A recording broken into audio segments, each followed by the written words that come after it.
All right, well, we are going to roll right into our next keynote address, and this is from Congressman Dan Bishop. Congressman Bishop's family has hailed for generations from Bladen County in North Carolina. That's the eastern end of Congressman Bishop's district, which is North Carolina's 9th congressional district. He was born and currently lives in Charlotte, still part of that district, at the western end. He brings to the House an impressive background in policymaking, legal work, and commitment to conservative North Carolina values. Before coming to Congress, to the U.S. Congress, Congressman Bishop was in the North Carolina General Assembly, where he fought to keep North Carolina families safe from dangerous sanctuary city policy. He also cut taxes, limited spending, reduced family health care costs, invested in public schools, expanded school choice, safeguarded the Second Amendment, and much more. And he brings all of those values to the United States Congress. Congressman Bishop holds bachelor's in law degrees from the University of North Carolina at Chapel Hill. I'm sure that he is thrilled about their Final Four run this year. And after graduating law school in 1990, he served business clients in the private sector for 29 years. He is a relative newcomer to Congress. Congressman Bishop won a close, high-profile special election in September of 2019. Please join me in welcoming Congressman Dan Bishop.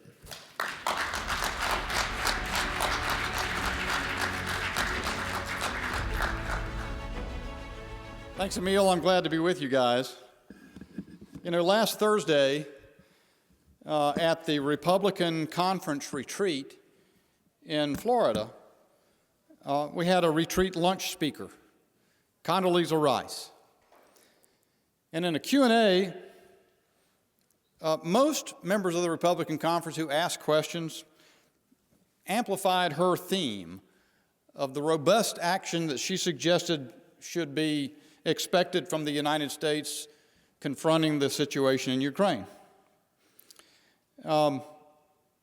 She especially had a focus in her comments on condemnation of Vladimir Putin. It was a special focus.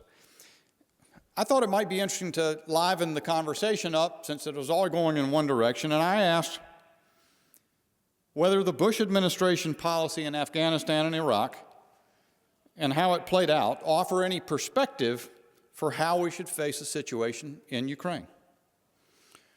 Her answer was, in essence, that we had no choice but to invade Afghanistan, that it was a resounding success, and that people say Afghanistan is our longest war, but Korea was a longer war, and that we had bought stability in both places.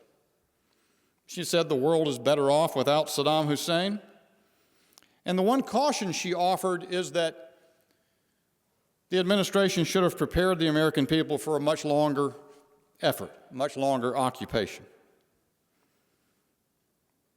Maybe an occupation not of 20 years and $6 trillion, but that should have been thought of as just getting started. Perhaps 50 years, perhaps 75 years. That was the example she gave in Korea. I think there are two significant points in sitting in that lunch and listening to a very accomplished woman speak to us about those issues, and they were to me that I don't think Americans would agree with her, number one. And number two, that Condoleezza Rice, with the history of the Bush administration and the lessons of history that I believe it has taught, was the person who someone thought members of the Republican Conference should be listening to about Ukraine. The truth is that in foreign policy, both parties have been speaking with one voice for decades. And let's be clear, U.S. foreign policy in the Mideast, in Afghanistan and Iraq, has been a disaster. Afghanistan was an historic failure capped off by the most striking picture of American weakness in history, more so even than the helicopter lifting off the embassy in Vietnam. And that'll be remembered for years. Those killed outside the walls of Kabul airport never saw the World Trade Center. Their lives ended in a conflict that started before they were born. And yet, for some reason, it is often true that the same experts appear to hold sway in conservative thought. Now, Donald Trump deserves and gets credit for breaking the neocon Republican orthodoxy, and I'm grateful to him for it.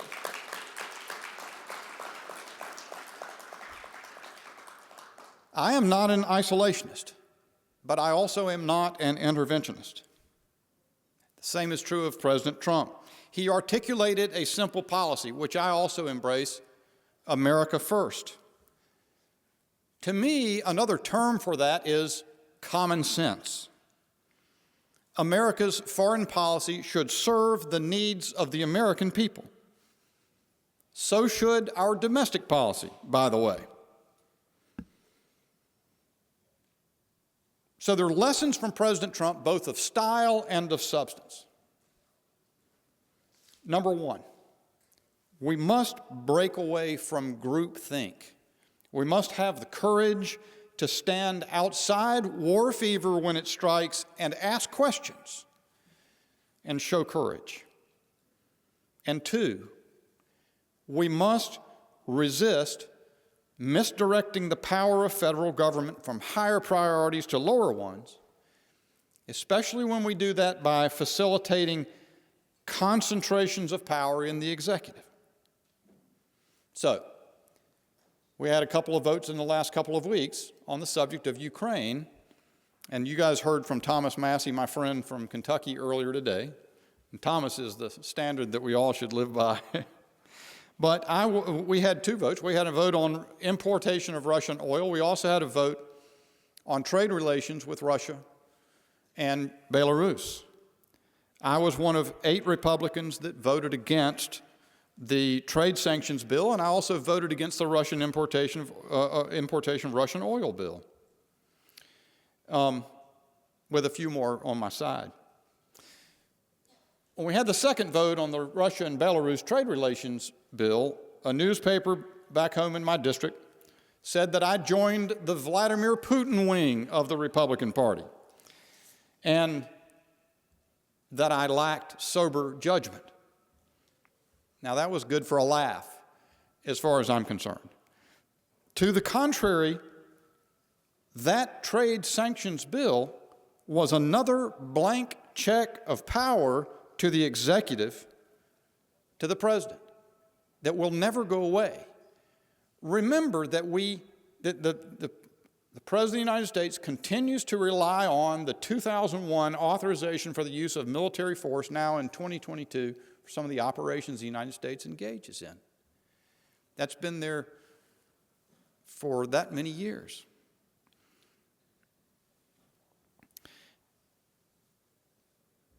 In the case of the trade sanctions bill, it imparted to the president unilateral power to set tariff rates for both those nations, Belarus and Russia.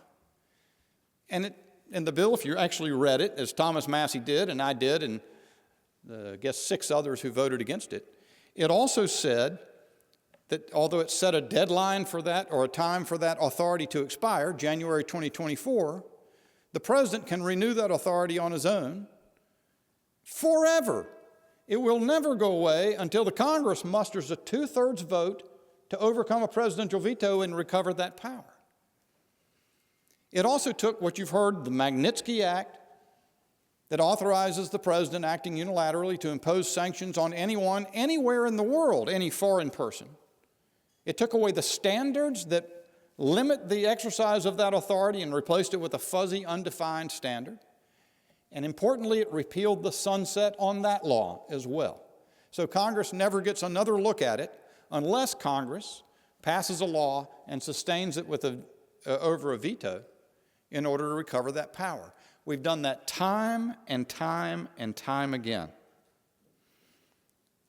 And yet the same bill, when it addressed the World Trade Organization, spoke in the most timid of terms, that our trade representatives should be instructed to request the World Trade Organization to suspend trade concessions in favor of Russia and Belarus. And also that we should encourage the WTO to consider other action.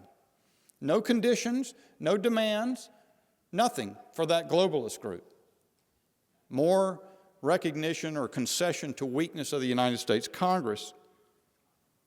More granting blank checks. Or if you consider the oil ban that I also voted against, the oil importation ban, it had no effect for 45 days, and it failed to take the steps necessary to reinvigorate American domestic energy production. Republicans could have forced that to be in that legislation, but we did not. My view is that the Republican conference must have members who will not be stampeded, must have the courage to withstand war fever. And we can't be distracted from our top priorities by war fever. Consider the American southern border today. We were just in a hearing this morning, as a matter of fact, in which Border Patrol was describing drone flights over the Mexican-American border.